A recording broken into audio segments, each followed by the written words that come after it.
تعالى بقى نخش في حاجة تانية كمان، يعني يعتبر هي الحاجة الأخيرة. أنا مش بستخدمها قوي لأن أنا بستخدم الحاجة دي اسمها فاليديت. يعني إيه فاليديت؟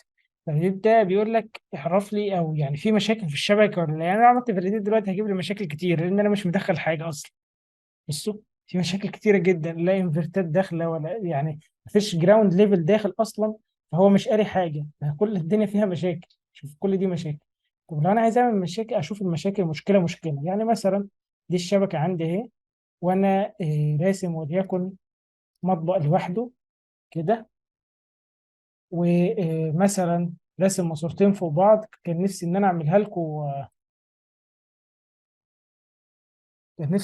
لكم، على على الكاد يعني، واصدرها. بس هنشوف دلوقتي. وتعالى كده لحته فيو. في عندي حاجه اسمها نافيجيتور. اجي على النافيجيتور ده كده من العلامه دي واعمل نتورك ريفيو. اول حاجه تعالى نشوف. سيبك من دي دلوقتي، هقول لك عليها الاورفان نودز. اضغط عليها كده، جاب لك منهور أربعة. في المنهور رقم أربعة اللي هو ده. الراجل ساعتها أنا برسل بكارية شبكة على الكاد، وغلطت ورحت ضايف نقطة بوينت، وجيت استوردت البوينت دي. جات لي كمان هول، والشبكة كبيرة وأنا مش شايفها. وكل ما أجي أعمل رن يجيب لي مشكلة. إيه المشكلة؟ ساعتها في عندي نقطة. النقطة دي مش متصلة بالشبكة، نقطة وحيدة بيسموها نقطة يتيمة، عشان كده مسمينها أورفن. فقدرت أجيبها. طيب، الديد إند هي نفس الفكره، بس يعني الديد اند دي هو البرنامجين بتوع الكاد والووتر كاد او الووتر جيمس والسيور جيمس. الاثنين معمولين زي ما تقول نفس الشركه عاملاهم، فواخدين نفس الدنيا بالظبط. فالديد اند دي بنستخدمها اكتر مع الووتر جيمس. هي نفس زي ما قلت لكم، نفس كل حاجه، نفس الواجهه، نفس كل الخصائص، نفس كل الاوامر، مفيش فيها اي اختلاف. فبالنسبه لي هنا المهمه الاورفان نودز. بالنسبه لي برضو المهمه دبليكيت لينكس. اهو جاب لي من صوره هنا هي دي. طب لو انا عايز، انا بقى مش عارف اشوفها، انا دلوقتي شايفها، انا مش عارف اشوفها، هعمل ايه؟ شايف زوم تو؟ زوم تو راح ايه مزوم لي عليها، معلم لي عليها علامه حمراء كده لو تلاحظوا. فانا بروح اعمل ديليت، مسحلها. وتعالى نعمل كده تاني نتورك ريفيو واقول دبليكيت. ما جابليش حاجه، يبقى كده مفيش مشكله. الاورفنت، لسه المنهو رقم أربعة ده، اعمل زوم. علم لي عليه فعلا وجابولي، اعمل له ديليت. طيب افرض انا برضو على الشبكة هناك جيت وانا برسم، وليكن رسمت خط كده، وجيت لقيت خط فرعي هيرمي عليه، ونسيت ان انا يعني الماسورة دي كده كنت رسمتها على بعضها لاين، ونسيت ان انا اقسمها وحطيت المطبق او حطيت الخط عليها على طول. فجيت استوردتها، لقيتها بالمنظر ده. خلينا نجيبها معلش كده. لقيتها بالمنظر ده. طبعا البرنامج هيقرا الجزء اللي جاي ده كله، الخط ده كله مش بيرمي على شبكه، ملوش اوت فول. هيقول لك انت فين. الدليل على كده ان انت لو سحبت دي كده، بص. انما في فرق ان انا لو جيت رسمت، بص كده، لو جيت رسمت وكنت راسم مظبوط. عشان كده بقول دايما للناس خطط كويس، مش هتلاقي مشاكل جوه الايه، مش هتلاقي مشاكل جوه الشبكه. يقول لي انت عايز تعمل لها سبليت، عايز اعمل لها سبليت، عايز اقسمها. بص كده الفرق بقى. جيت هنا سحبت دي كده، سحبت كلها معايا.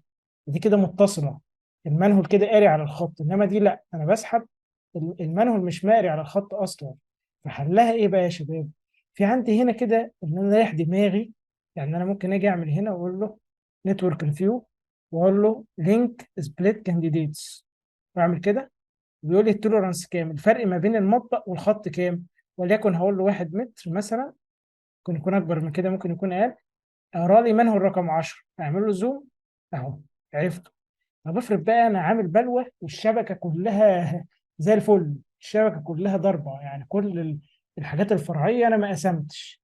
فهي في امر سهل قوي. اجي من هنا من تولز، انزل مور دي كده، واقول له باتش سبليت او باتش بايب سبليت.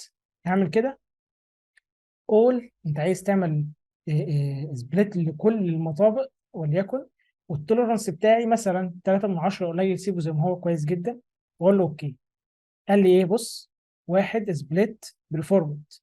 طيب انا عشان اتاكد ما يمكن في واحده تاني، اجي اعمل مور. ساعات بيعلق، ساعات البرنامج عشان كده بيعلق شويه.